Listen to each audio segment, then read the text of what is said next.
I would like to welcome everyone to our Insights program, our faculty lecture and dinner series this evening. We have David DeSteno. He'll speak on Out of Character, the hidden forces that change who we are. David DeSteno is an associate professor for the Department of Psychology in the College of Science for Northeastern University. Before he joined the Northeastern faculty in 1999, he was, as the assistant professor of psychology, he received his Bachelor of Arts in Psychology from Vassar College, his master and his PhD from Yale University. Prior to joining Northeastern, he was also a postdoctoral fellow at the Ohio State University. His current research includes the functions shaping social judgment, I'm getting tongue-tied this evening, and behavior. He has written several publications over the years, including Discrete Emotions and Persuasion, the role of emotion-induced expectancies and manipulations of emotional context shape moral judgment. I would like to just take this time this evening to thank my colleague from the College of Science, Chair of the Department of Psychology, Joanne Miller, for joining us this evening.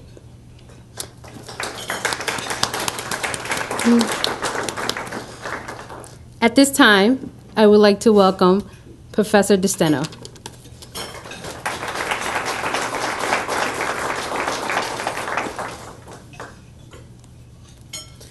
Thank you all. Thanks for letting me come here tonight. Before I start, can you hear me on the mic? Does it sound good? Okay, if I can't, wave at me. That's fine. I don't mind. Tonight, the title of my talk is Out of Character, and what I want to talk about with you is why politicians, celebrities, you, me, any of us, sometimes act in ways that surprise us, in ways that we wouldn't have been able to predict, in ways that don't fit with our views of ourselves, what we think our true colors are, frankly, in ways that really are out of character. And I want to tell you what science has to say about that, and then hopefully from that, what you can do about it. So to do that, I'm going to divide the talk into three parts. The first is we're going to talk a little bit about what the consensual view of character is and why I think that has problems, and what I think a better view might be. And then I've got to convince you, right? That's what science is all about. I can't just sit here and pontificate. And so I'm going to give you some examples from my lab where we actually run experiments with folks who were just like you, now are undergraduates at Northeastern. And we're going to show you how their characters can change very rapidly, how we can make any of them hypocrites to make it a negative aspect, or another example, how we can have them show more compassion or more altruism than you might ever expect. It's just two illustrations of the way this model works. So let's start with the issue of what character is. And I always like to start this with an example. I think it helps to make the point. So let me introduce you to my friend Marshall. Marshall was an Eagle Scout, literally. And he would reflect quite often on his formative years in the Boy Scouts and how that helped shape what he considered to be a good and noble character. He graduated at the top of his class. He went on to Darden Business School, which is a prestigious business school at UVA. He then landed a fantastic job on Wall Street. But, Marshall he wanted to give back. And he married a wonderful woman and left his job in Manhattan for a more traditional life where he could give back to the people who helped him. His wife, in reflecting on him, always referred to how much he loved Galatians 5:22, the heart of which is the fruit of the Spirit is fairness, is faithfulness, and kindness. And, Marshall was trumpeted as a man of virtue. He got involved in politics, but unlike most politicians, who you might not think is virtuous, he actually was highly respected, did not party, worked very hard, and liked to think of himself as a citizen legislator. And so even if you didn't like his politics, there really wasn't any argument that he was a good man, an honest man. But on June 24th, 2009, that all changed. Marshal Mark Sanford was, as you all well know, was supposed to be out hiking the Appalachian Trail. At least that's what he told his family and his staff, and no one could find the governor, and there was a major problem going on when he was actually going to Buenos Aires to carry on an affair he'd been having for a while with someone there. He then gave this tearful press conference when it was found out. He admitted to crossing the sex line, whatever that is. And he, this man of virtue was suddenly looked on as this, scurrilous guy. And when we see things like this, right, what we tend to think is that, well, he must have been a wolf in sheep's clothing, right? If we had just looked hard enough, if we looked close enough, we could have seen that he was morally deficient and there was something there that was bad all the time. Maybe. This brings up the question, really, I think, of what character is, and is this a fair thing to assume? Well, what does the term character mean? If you think about it, the origin of the term comes from the ancient Greek term, and I can't pronounce it, so I won't try, that referred to the marks that were indelibly stamped on coins. Right? That's the idea of character we have. What your character is indelible. It's permanent. It doesn't change. But if that's true, some things just don't add up, right? So one of Mark's friends for 30 years said, I've known Mark, and the opinion I formed of him, I never would have expected something like this. This isn't in character for Mark. Even his wife, I always believed that Mark and I had no secrets. After all of these years in the public eye, our lives were open books to one another, let alone the public. It never occurred to me that he would do something like this. The person I married was centered on a core of morals. Now, if you are a wolf in sheep's clothing, how do you hide it from people for 30 years? I would think it would be kind of difficult. So how do we square this? How do we square this view of him with what he did? Well, I think another way to think about this is, let me ask you a different question. Does a single good deed erase a lifetime of bad ones? Right? Is the converse true? So who in this room knows Farron Hall? Nobody, most likely. I didn't either. Farron Hall was, or is, a drug addict who lives under a bridge in Winnipeg. And twice he came to the rescue of individuals who had fallen into the river. He jumped in the river without any care about his own safety, went in, pulled them out, saved their lives. Right? Does this suddenly mean that Farron Hall is a good guy? Right? If you do one bad thing, we know you're a wolf in sheep's clothing. But if you do one good thing, are you a good guy? Well, he didn't have an Oprah speaking tour. He wasn't acclaimed in the press. He was patted on the back and unfortunately left to go back under the bridge. Now, the problem with this is it doesn't logically stand up, right? If you act out of character in a good way, if you're supposedly a bad person, you act out of character in a good way, we say, it's an aberrant event, right? Farron Hall's still not the greatest guy. He just did a good thing. But if you do something, if you're supposedly a good guy and you do something bad, well, we think, you must have been bad all along. Logically, at least for me, that doesn't work. Right? To me, that kind of calls into question this view that character is completely stable and it begins to crumble. Let me tell you some other problems I have with that. The other view of character we have is this motif, and you guys are probably familiar with it. You have an angel on one shoulder and a devil on the other, right? And as you're a child, they whisper in your ears, so to speak, metaphorically, reach into the cookie jar and get the cookies. No, don't do that, and make sure you thank Grandma for the present. Well, the story goes that if we learn to listen to the good voice and not the bad voice, then over time we will develop a good character, people will love us, we'll have a happy life, things will be good. There's just one problem with that. If you actually look at the data, that's not the way it actually works. I think a better view of character is not as an indelible mark on your soul, but as kind of this old school scale, not the digital kind, the kind with balances, with weights on each side. And what you're going to do in any given situation is determined by where that scale is balanced at the time. And it's always in motion. But there are three big differences in understanding the way this scale works than what you might initially think. The first is that it's not good versus bad. The two sides of the scale aren't the metaphorical angel and the devil. The second is, it's never really clear which side you want to listen to. Both have their good sides, good points, and both have their bad ones. And the third is that sometimes through no will of your own or no cause of your own, one side gets a little help from things in the environment that are outside of your control. So, good and bad is so passé. Why do I say that it's not the devil on one side and the angel on the other? Well,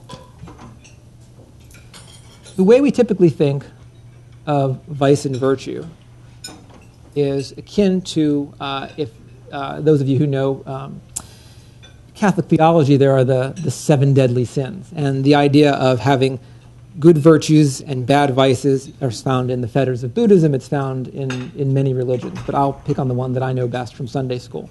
So the 7 deadly sins: lust, gluttony, greed, sloth, wrath, envy, and pride. Right? Bad things.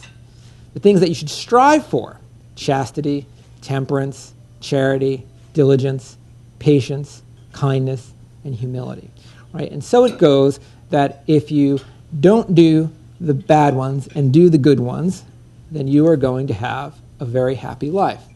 But if you think about it, in terms of optimizing your life, it may not be quite so clear. Right? Is pride really a bad thing? In fact, we have data I'm not going to talk about from our lab where we show it can be a good thing. Sometimes pride is what makes you work hard. It makes you strive for respect. Is charity a good thing? Usually. But if you're too charitable, you can become taken advantage of and end up being a sucker. And so the trick, I would argue, is to try and find balance. So if the sides of the scale are not anchored by good and evil, what are they anchored by? I would argue that a better way to think about it is that you have mental systems that are anchored by the metaphor of the ant and the grasshopper, which most of you probably remember, but for those of you who don't, Aesop's fable, the shortened version, goes like this. There were 2 bugs. The grasshopper whiled away the summer days, having lots of fun. Didn't save any food. When winter came, it was in trouble. It hadn't put away any food. It died in the cold. The ant worked hard, didn't enjoy itself so much, persevered, did what it needed to do for the long term, and in the end was good and was taken care of. And so I think what you can think of in the mind is not good versus bad, but systems in the mind that are focused on what you want in the here and now and what you want in the future. And those things can be in opposition at times. Okay? They both have your best interests in mind. Sometimes what's important in the here and now takes more precedence than what's important down the road. But certainly sometimes what's important down the road you have to think about before you act in the here and now. Right? So you think the grasshopper's bad. But the grasshopper is also the same voice telling you to go demand a promotion from your boss. Risk your safety to protect your child.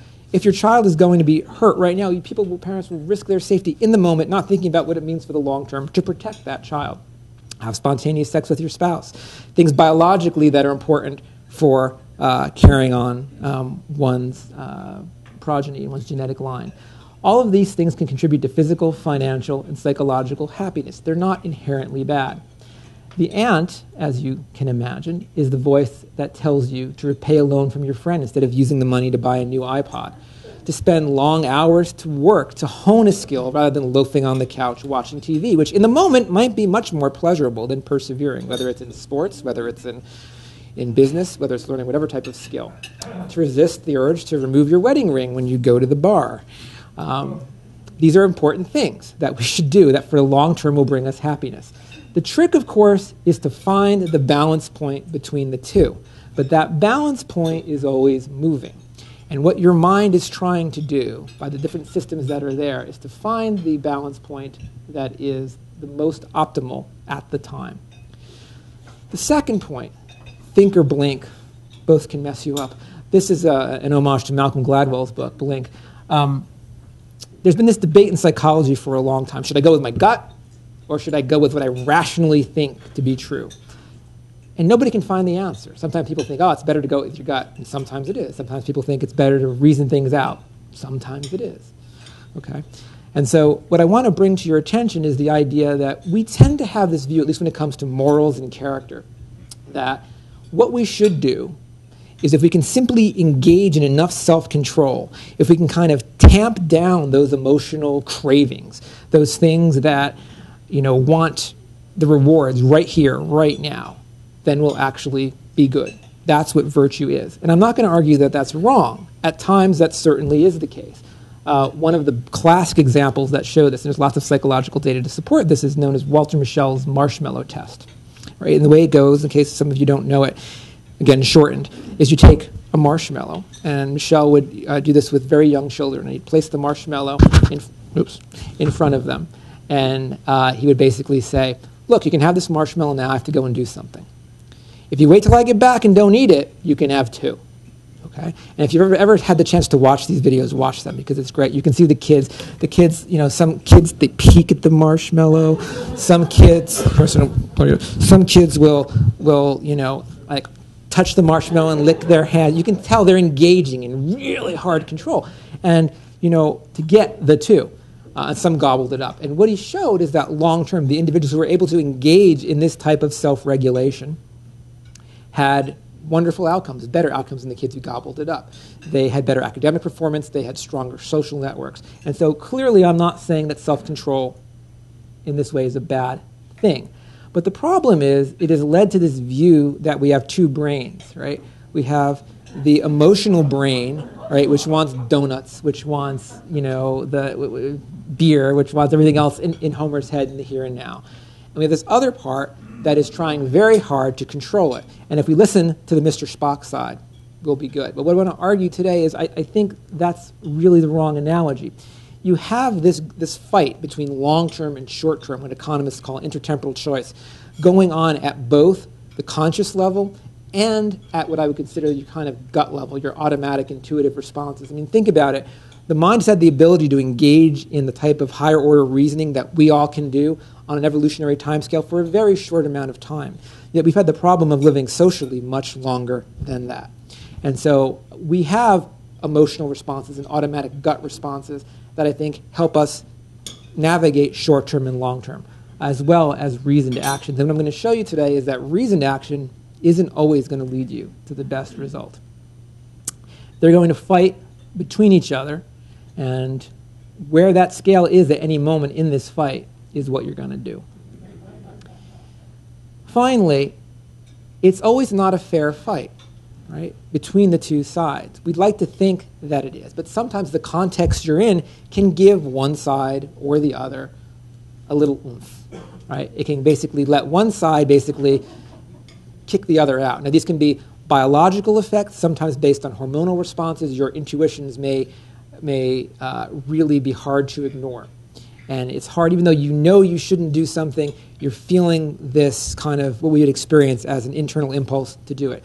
Or you're in a certain environment and you see something that reminds you of someone or some way to behave. You see a picture of your Sunday school teacher from long ago, and all of a sudden it ramps up the side of you that says, hey, wait, I should be very good. And these things are subtle, and I'm going to show you how they work outside of your control and how they can tip the scale.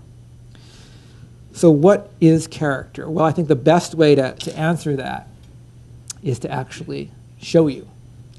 So let's take an example. Here we're going to focus on moral hypocrisy. And again, we have a great example. I'll tell you about my friend George Fox. So George spent his life crusading against prostitution. But one Valentine's Day, George set aside time for a rendezvous at the Mayflower Hotel. But it wasn't with his wife. It was with Miss Ashley Dupre, who, as some of you may remember, worked for the Emperor's Club. And George Fox, which is the pseudonym that Eliot Spitzer liked to use when he checked into the Mayflower Hotel, on that day went from the white knight who crusaded against Wall Street and crusaded against Johns and the evils of prostitution into probably the most famous John of the year himself. Now, he's not alone, right? Senator Larry Craig, you all remember, during the Clinton administration, was one of the harshest critics of Bill Clinton's behavior, saying, he shouldn't be doing the things that he was doing with Miss Lewinsky. Yet Larry Craig, as you probably all know, also got caught for some rendezvous in men's restrooms in the Minneapolis airport. Bill Bennett, who styles himself as one of the most important moral, virtuous guys around, his book, what was it called? I just went blank on it. The Book of Virtues, there you go, thank you.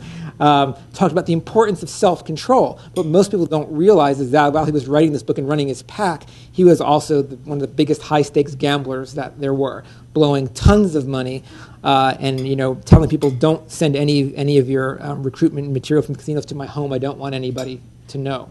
Not a paragon of self-control. Roger Clemens, enough said on steroids. Mark McGuire. But you might say, well, politicians, sports heroes, we don't view these people as inherently moral paragons. But what I want to show you is that they're really no different than any of us.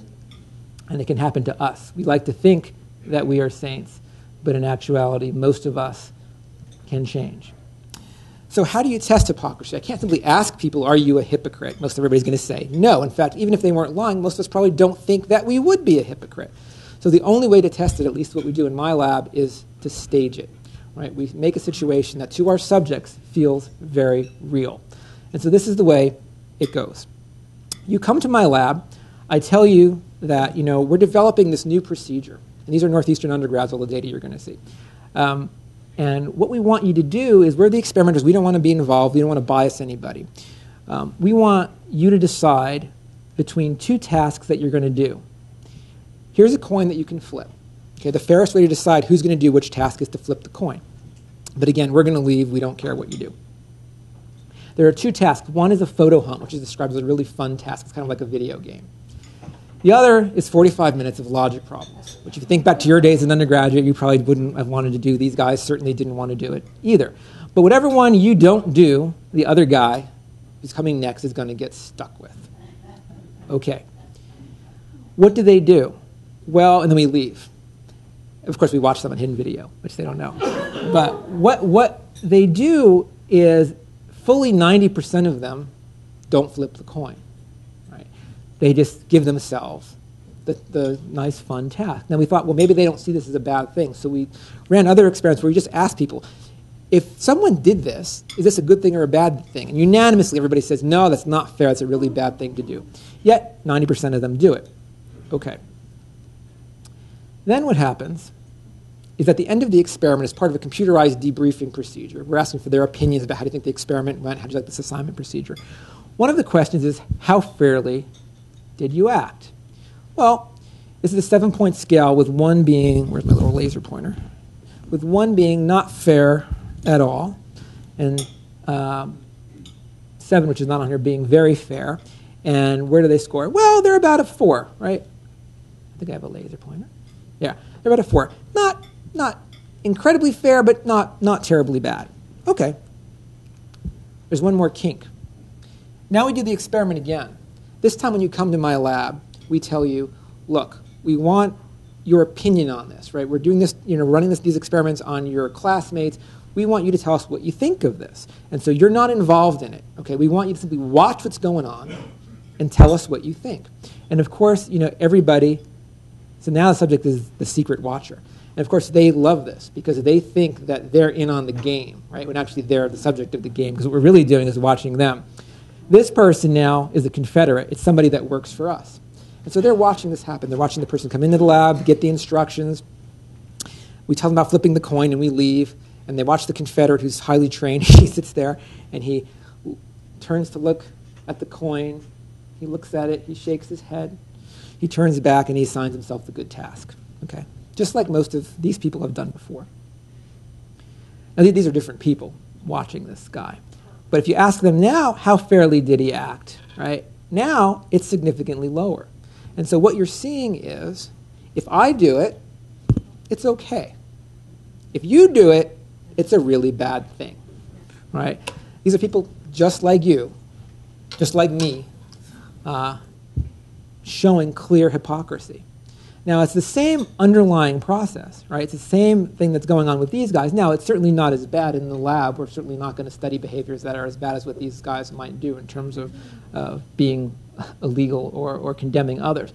But it's the same underlying process.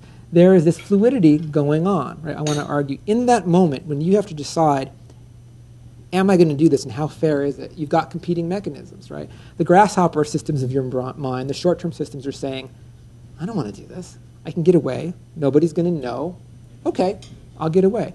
The long-term systems are saying, ultimately acting in a hypocritical way, not being fair, not being honest, that's bad for you long-term, because if people find out that this is the way you are, then you're going to be stigmatized. People aren't going to want to trade with you. They're not going to want to be your friends, etc. And the question is, what you're going to decide goes on how the balance is going on here, right? And so when you can get away with it anonymously, you're giving the rational side a big impulse. But what I haven't shown, a big advantage. What I haven't shown you, though, is where is the short-term side? Like, you clearly saw people saying, well, it's not as bad when I do it, okay?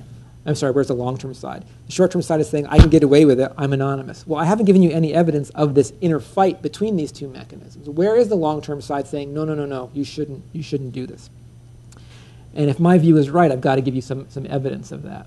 That when you're deciding what you should do and how fairly you acted, there's a fight going on between these guys. Each side trying to win, trying to give itself some leverage. And what I think is happening is initially, the ant wins. Initially, most of us are going to say, no, it's a bad thing. But then if we're given some time, we can convince ourselves, for us, it's okay. I have something to do. This other guy won't mind. Normally I wouldn't do this, but today I have an exam coming later. I need to study for it. There's something that we can do to convince ourselves, to push what we're going to do back toward the short-term side, back toward the side that wants to get away with it. How do we test this? We test this by using a procedure which is called cognitive load. And so you see these 7-digit numbers going across the screen. The experiment unfolds in exactly the same way as it did before. But this time, before I ask you, how fairly did you act? The subjects have to remember 7 digits.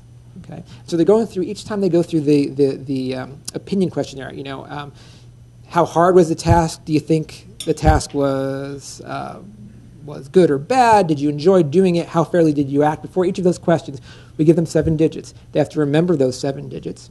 And after they answer the question, they've got to report those 7 digits back. So how do they do this? How would you do it?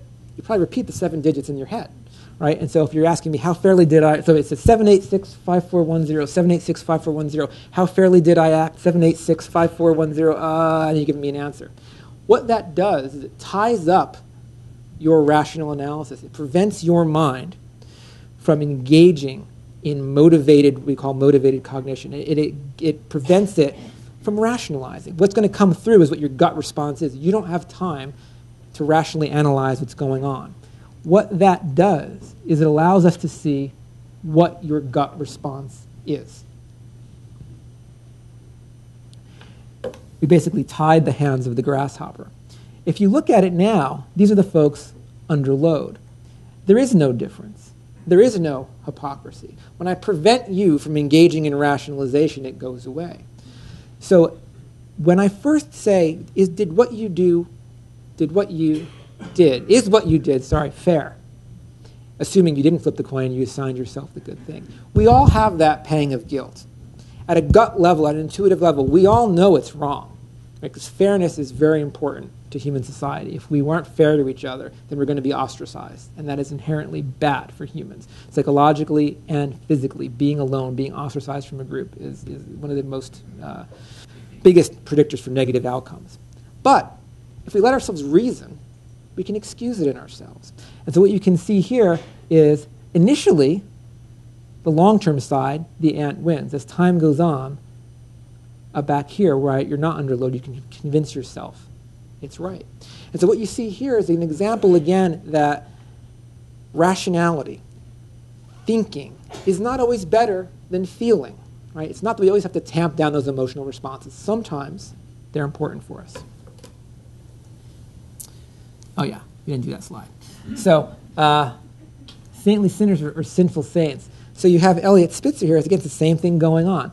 The grasshopper is, I need some fun, and those Emperor's Club women are so attractive, right? But the long-term side is telling him this can only spell problems for me and my family. So when he picks up the phone to make the phone call to the Emperor's Club, he has that pang, just like any of us would.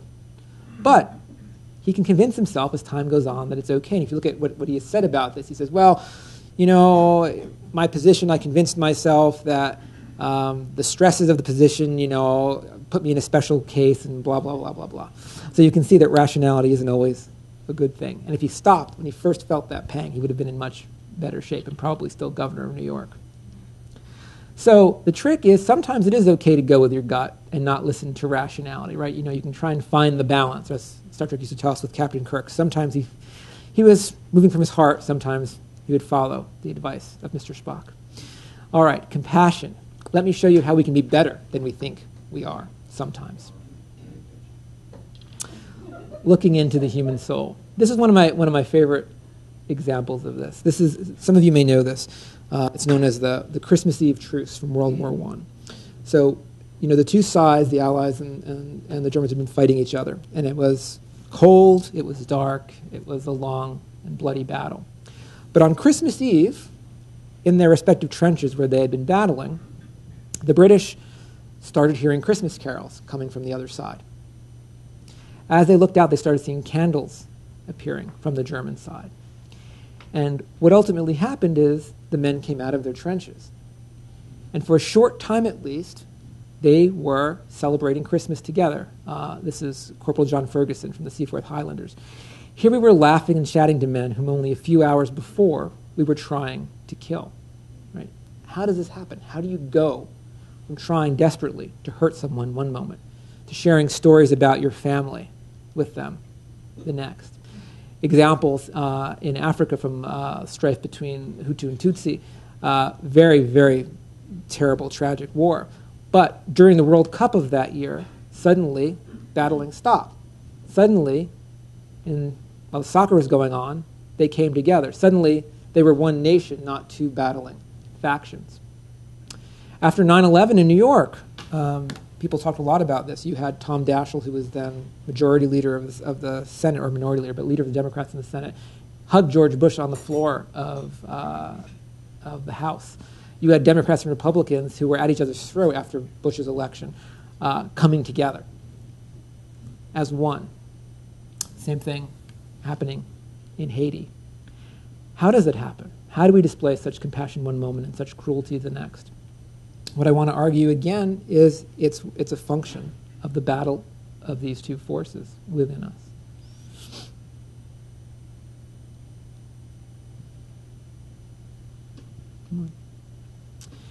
What I want to assert to you is that who we help are people who we can see ourselves in. Right? Some of you may know this idea of reciprocal altruism, which was put forth by Robert Trivers, who was an evolutionary biologist.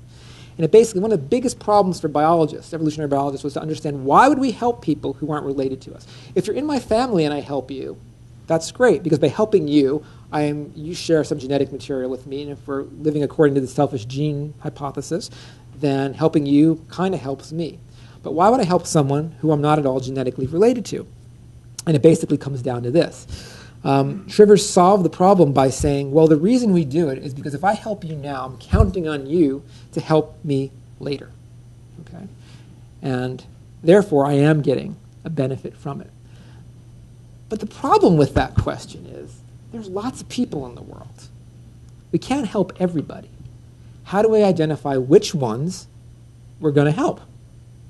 What I want to assert to you today is one way we do that, we're not talking about our family, is through similarity. Individuals who we see as similar to us are individuals who we're more likely to feel compassion for and to help. So distress depends on the eyes of the beholder. I mean, many of you will remember Hurricane Katrina, the tragedies there from not too long ago. It was just a devastating scene. And what a lot of people, well, not a lot of people, what some people faulted Bush for, and I'm not saying this is true, but this is what people were saying, some people, is, as Kanye West said, George Bush doesn't care about black people. And the idea was he thinks we're different from us, from him, and therefore he's not going to help us. That is, if this were happening somewhere else, maybe we would have gotten better resources. Now that, of course, is an extreme example that I'm not endorsing, but it brings up the idea here that it's not severity of the disaster It's whether or not we see ourselves in the victims. Okay? How do we study this? And the way we're going to study it is by moving as one. Now, if you think about moving as one, moving in drills, moving in unison, moving in a synchronous fashion, we see it happen a lot. In the Army, people march and move in drills. In sports, we often move together. At weddings and in conga lines, we often move together. Why is this important? Why is synchrony important? Well, the reason why it's important is if you look at the animal literature, moving in unison is one of the oldest markers we have for joint purpose. Okay? You can think about two animals following or closing in on prey. They have to know what each other is doing, mirror and match their movements to bring it down. Okay? And so the idea is that one of the oldest signals we have for who is similar to me in this moment, who has my goals in mind, is whether or not we are moving in unison. Now, why did we do this? Why didn't we use pre-existing groups? Why didn't I have Northeastern students versus Boston University students or something like that? Because there are pre-existing ideas of, I belong to this group and I should support this group, etc. We wanted to know how deeply were these things embedded. The idea simply being that if individuals simply move together, they're going to see themselves as more similar. And that's going to affect their compassion and their altruism. So how do we do this? Really simple. We bring people to our lab, we sit them down at a table, and on the table are two foam pads with wires coming out. We tell them that we're interested in music perception. Okay? We put earphones on them. And your task is simply this. You're going to hear tones, and your job is to simply tap your fingers as you hear those tones, or tap your hands as you hear those tones. Now, in some conditions, people were hearing the same tones, and therefore they would tap their hands together. In other conditions, they were hearing asynchronous tones, and so their hands would be out of sync. Now, one person in this was always a Confederate who worked for us, but the subjects didn't know that. And they were told that sometimes, you're going to hear the same tone, sometimes you'll hear different tones, just tap. And so they were sitting across from each other, they had no personal interaction. All they saw was that the person was tapping with them like this, or tapping out of sync. Okay? Then the partner gets screwed over in the same way as before. Basically, what that means is they are taken out, they're watching what goes on, they're seeing somebody else come in, they're seeing that person not flip the coin, they're seeing that person choose to give him or herself the good, fun task, and to leave this person who they were just tapping their hands with this long, boring, onerous task. And then what they have to do is simply decide if they want to help this person. So at the end of the experiment, they've done their tapping, they've seen this person be victimized by somebody else. We take that person to a different room, and they know that that person has 45 minutes of drudgery to do. On their screen, the last thing they see, it says, the experiment is now over. We'll give you your credit. You're free to leave. However, as you've probably seen, there's a lot of work that needs to be done. We don't really care who does it. We just need to get it done. So if for some reason you want to help this other person, come find the experimenter, tell them you want to help, and then we'll let you do some of their work. And whatever you do, the more you do, the less they'll have to do, right? Clearly a way of alleviating their suffering with the task. Now, we don't ask them personally so they don't feel a pressure to do this. They're told by the computer to come find us if they want, and some people walk away scot-free and don't. They also know the other person isn't really going to see them do it, and so there's no real benefit to doing it except that they're going to alleviate that person's suffering. So what happens? Well, remember, the only difference here is whether or not the person who was victimized was tapping his hand with you or tapping out of sync with you. The first question we ask them is, how similar are you to this other person? Okay? Simply moving your hand at the same time. That's all. And I have to admit, when my student had this idea for this study, I swore it wasn't going to work. But that's why we do science. They view the person as significantly more similar to themselves. Then we ask them, how much compassion do you feel for this person's plight? Again, what happened was exactly the same thing. The person was victimized in exactly the same way. But if they were tapping their hands with you in synchrony, you felt more compassion for the same tragedy than if they were tapping not in sync with you. How many people chose to actually help them? Well, In the asynchronous condition where you weren't tapping, right, 6 out of 34 people helped. In the synchronous condition, 17 out of 35. Almost double. Right? You're going from about 25% to, or even less, to almost 50%. That is a huge effect, simply because people were tapping their hands to the same victimization, to the same plight. How about how long they spent helping? Well, we timed how long they worked on these onerous logic problems, knowing that the more they did, the less the other person was going to have to do. If they were tapping in sync, they helped the person a lot longer, right? And I'm not going to bore you with the statistics of the way this works. Let me just tell you what's important about this diagram. If the person was tapping in synchrony with you, okay, you felt more similar to them. You also liked them more, okay? But how much you liked them didn't determine how much compassion you felt for them being victimized by the other.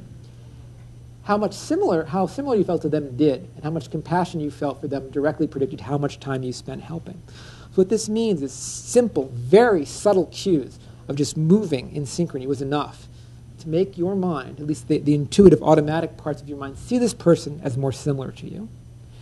And that was enough to make you see the same victimization, the same disaster, quote unquote, that was happening to them, evoke much more compassion in you, and therefore you were going to help them much more. Now, most of us would like to think the scales of morality are fixed, right? That is, it doesn't matter if we were tapping our hands in unison or not. You got victimized in the same way. I should feel the same amount of compassion for you. But that's clearly not what we do. So this raises an important question, which really is, why does it surprise us? Right? Why do we make these mistakes? Right? Why are we surprised when people do these things? And I think the analogy of color is an interesting way to think about it. Right? Most of us think that colors are very discrete things. Right? Something's red, it's got redness. Something's blue, it's got blueness, whatever that means. Never the twain shall meet. But we are creating these categories. Right? They're not natural kinds. They're not given in ways that are represent really fundamentally distinct things. Ultimately, what determines what colors we see are the frequencies of light waves entering our eyes. And so it's along a continuum. Right? As I change the frequency, the colors you see change. And I think it's kind of the same with character. Things blend. We assume that if someone is good, that we've characterized them as good, that's a discrete category. They're good. They can't be bad. And when they are, our kind of world is shattered. Suddenly we think, well, my concept of this person isn't that way. How could this person do this thing? Why is it so surprising? And I think that's because we have this illusory idea, an arbitrary idea of what these characters of vice and virtue mean. I mean, if you look at colors, yes, we all know that true blue is true blue, but if you look at something like citrine, is citrine brown or is it yellow? And isn't brown kind of a mixture of other colors anyway? The category boundaries break down. And so I think if we look at character as not discrete categories, but as behavior on a continuum anchored by the grasshopper and the ant, then when people act in ways that surprise us, maybe it's not so surprising. Maybe we can understand where it's coming from, even in ourselves. Sure, most of the time, we're not going to deviate as much from what we normally do. But if you're tapping with someone, or if in a situation you can get away with something anonymously, that may give one side or the other enough strength in that moment to push our normal response, or prototypical response, along the continuum to an area we normally wouldn't have. And so what's my take-home message of this? What is vice and virtue? I tend to ascribe to the Aristotelian view, Aristotle here. His view was that virtue is to be found between two vices. Selfishness and selflessness anchor both ends of the scale. Too much of one doesn't lead to optimal living. You can give too much sometimes, he would argue, right? Such that it's not optimal. Now, I don't view it as my role as a scientist to tell you what your vice and virtue should be, what you should aim for. That's between you and your ethical principles and whatever religious dictates you may or may not follow. My job is to tell you how the mind works and how the system works, so that once you know what you want and where you want to be, I can help you get there by showing you the way the system works. And if you want to know more about that, now I'll do my shameless plug. Coming May 3rd, 2001 from Crown, you can read about this and lots of other examples that I hope you will find interesting, and I thank you for your attention.